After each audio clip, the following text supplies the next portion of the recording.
Tu es gardien de but et tu souhaites savoir comment placer ton mur pour être le plus efficace possible et pour gêner le plus possible l'attaquant. Je vais te le montrer dans cette vidéo.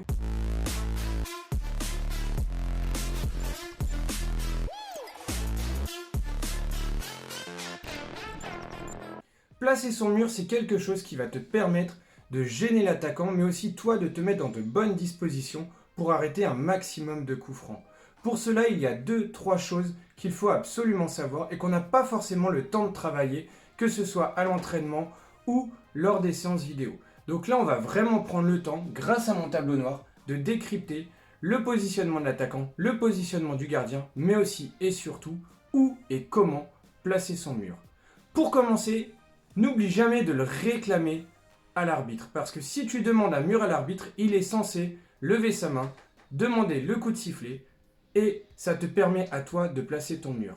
Si jamais tu vois que l'arbitre ou tes joueurs ne sont pas concentrés, attrape un de tes défenseurs et demande-lui de se placer devant le ballon pour te laisser le temps de placer ton mur. Ça, c'est une des premières règles de base qui va t'éviter déjà certaines déconvenues et qui va empêcher l'attaquant de jouer vite. Mais maintenant, on va passer au vif du sujet. Comment placer son mur? Là, vous voyez, j'ai placé un attaquant en rouge et le ballon ici. La première chose que le gardien de but va devoir faire, c'est se placer au premier poteau. Donc mon gardien de but va se placer ici. Hop. Là, certains se mettent accroupis, d'autres debout. À vous de voir ce que vous préférez. Et vous allez tracer, grâce à votre regard, une ligne imaginaire vers le ballon. Et selon si le tireur est droitier ou gaucher, ça va jouer sur votre homme de base. Votre homme de base, c'est c'est le défenseur ou l'attaquant que vous allez positionner à l'extérieur du mur et c'est lui qui va placer tout le monde. Donc l'homme de base, si le tireur ici est un droitier, je vais le placer, ses jambes, sur la ligne imaginaire. D'accord? Et il faut bien que ma ligne imaginaire passe entre les jambes de cet homme de base. Et à partir de là, je vais construire mon mur. Maintenant, comment choisir le nombre de joueurs dans mon mur? Là, ça va dépendre de vous, mais ça va aussi et surtout dépendre de la vision que vous voulez avoir. Moi, je sais que j'aimais bien voir le départ du ballon, donc s'il fallait, j'enlevais un joueur de mon mur. Vous allez vous placer, du coup, vous, aux 2/3 de votre but. On coupe le but en 3 et le gardien de but, du coup, va se placer ici. Il faut qu'il puisse voir le ballon. Donc là, vous voyez que avec mes 4 joueurs, alors ils sont un peu petits, mais j'ai une vision du ballon. Donc je vais pouvoir voir le départ du ballon. Et là, on peut considérer que votre mur est bien placé. Donc je vous répète, première chose, je place quelqu'un ou je demande à l'arbitre pour stopper l'action. Deuxième chose, je demande à mon homme de base qui va être ici de se retourner, de me regarder et je vais placer mon mur en fonction de lui. Maintenant, attention, mon tireur est gaucher. Ce qui veut dire que potentiellement, il va vouloir enrouler son ballon. Je vais vous faire la trajectoire. Il va chercher à enrouler son ballon pour aller chercher la lucarne ici. Et bien dans ce cas-là, mon homme de base, je vais le décaler sur la gauche. Donc là, du coup, on dit que c'est plus lui l'homme de base, mais ça va être celui-ci. Et il faut qu'il soit à l'extérieur de votre trajectoire imaginaire. Et du coup, vous allez coller tous les autres. Voilà comment ça se passe sur un ballon sur le côté. Maintenant, on va voir pour les coups francs de face. Voilà, on arrive sur les coups francs de face. Donc le ballon est là. Ce qui va être important pour vous, c'est de repérer très vite si le frappeur est un droitier ou un gaucher. S'il y a 2 frappeurs, là, il va falloir faire un pari. Mais là, on démarre sur la façon la plus simple. Le frappeur est droitier, donc il se positionne ici. Généralement, il va chercher à enrouler. Donc, il faut que le gardien se mette à l'opposé du frappeur, c'est-à-dire ici. D'accord? Il fait toujours sa ligne imaginaire, toujours sur le même principe. On trace la ligne. Et ce coup-ci, par contre, son homme de base va être à l'extérieur. Nous, on joue en vert. Donc, son homme de base va être à l'extérieur de cette fameuse ligne. Pourquoi? Pour obliger. Je les ai fait un peu petits, mes bonhommes. Hop là. Pour obliger le frappeur à vraiment contourner le mur, ce qui vous laissera le temps d'aller sur la frappe au deuxième poteau. Si jamais le frappeur veut aller frapper côté opposé au mur, théoriquement, si vous êtes bien placé, la frappe sera sur vous. Donc attention à ne pas trop anticiper. Placez-vous bien, vous, toujours pareil, entre le milieu et le 2/3 de votre but pour que soit le frappeur vous tire dessus, soit qu'il soit obligé d'enrouler au-dessus ou autour du mur pour que vous ayez le temps d'intervenir. Maintenant, si jamais il y a deux frappeurs, un droitier, un gaucher, là, il va falloir faire un pari.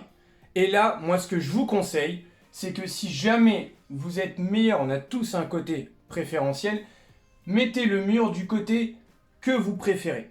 Moi, je préfère plonger côté droit, donc je vais mettre mon mur à droite parce que c'est là où je vais avoir le plus de facilité à m'envoler et je me garde le côté, ce qu'on appelle le côté fermé, pour mon côté faible où là je vais attendre à ce que à ce que l'attaquant me tire dessus. Donc faites bien ce choix là. Donc moi par exemple sur une situation comme ça, j'aurais mis le mur de l'autre côté pour me laisser vraiment le côté mur où je vais devoir m'envoler de mon bon côté et le côté fermé là où je n'aime pas trop plonger pour obliger l'attaquant à me tirer dessus. Voilà, on arrive sur les coups francs excentrés. Donc là, on voit que le tireur est vraiment sur le côté de ma surface et je vais devoir m'adapter. Toujours la même chose. Je me place à mon premier poteau. Hop, je place mon gardien ici. Je fais ma fameuse ligne imaginaire. Et là, on va pas prendre de risque. On va dès le départ mettre l'homme de base à l'extérieur de cette ligne imaginaire pour vraiment bien couvrir mon premier poteau. D'accord? Hop. Je vais prendre l'autre crayon qui fonctionne mieux. Voilà, vous verrez mieux du coup sur la vidéo. Et là, du coup, je vais obliger, quoi qu'il arrive, que le tireur soit droitier ou gaucher, à ne pas pouvoir frapper dans cette zone-là, qui va être la zone dangereuse pour moi. Pourquoi est-ce que cette zone va être dangereuse? Parce que là, on part du principe qu'il va y avoir un centre. 99 fois sur 100, il y aura un centre. Donc mon gardien va devoir se reculer, se placer toujours pareil entre le milieu et le deuxième poteau, et les 2/3 du but, et il va devoir pouvoir intervenir, donc soit dans ce sens-là, soit dans ce sens-là, soit dans ce sens-là. Ce qui veut dire que toute cette zone-là, il faut qu'elle soit protégée par le mur. Donc soit le tireur va devoir passer au-dessus et j'ai le temps d'y aller, soit le ballon va contourner et théoriquement, il sera en dehors. Donc vous devez bien vous dire que tout ici, de toute façon, va y avoir du trafic, va y avoir vos partenaires, va y avoir les adversaires. Donc il faut absolument que cette zone-là soit protégée par le mur. Donc si c'est un droitier, il va centrer comme ceci et du coup vous êtes bon. Si jamais c'est un gaucher, on a besoin que de 2, voire une seule personne dans le mur, mais je vous répète bien, qui est plus extérieur de cette fameuse ligne pour l'empêcher de frapper directement. Moi je vous conseille de mettre 2 joueurs ici pour être le plus tranquille possible. Voilà, j'en ai fini avec cette vidéo sur les coups francs. On n'est pas tous d'accord sur comment faire. Ça, c'est ma méthode à moi. C'est comment moi je fonctionne, ce que j'explique à mes gardiens de but. Et la plupart du temps, cette méthode fonctionne. Donc, si vous avez d'autres options, si vous avez d'autres astuces, n'hésitez pas à nous les mettre en commentaire. Ça peut servir à tout le monde. Vous êtes de plus en plus nombreux à vous être abonnés à mes vidéos. Donc, continuez, ça fait plaisir. Il ne me reste plus qu'à vous souhaiter bon entraînement. Essayez de mettre ça en fin d'entraînement. Moi, c'est ce que je fais. Quand je décide de travailler les coups francs, souvent j'utilise les 5-10 dernières minutes de l'entraînement. Je mets un gardien, un frappeur, un peu d'autres gardiens dans le mur sur mes séances pour qu'ils puissent vraiment se tester. Si vous avez des mannequins, c'est encore mieux. Faites vos tests. Voyez comment vous êtes le plus à l'aise. Si c'est avec 3 dans le mur, 2 dans le mur, 4 dans le mur. Là-dessus, il n'y a pas de règle sur le nombre de joueurs dans le mur. Sachez-le. Par contre, une règle importante, il faut absolument que vous obligiez l'arbitre à siffler. Donc mettez bien un joueur devant ou réclamez bien un mur à l'arbitre.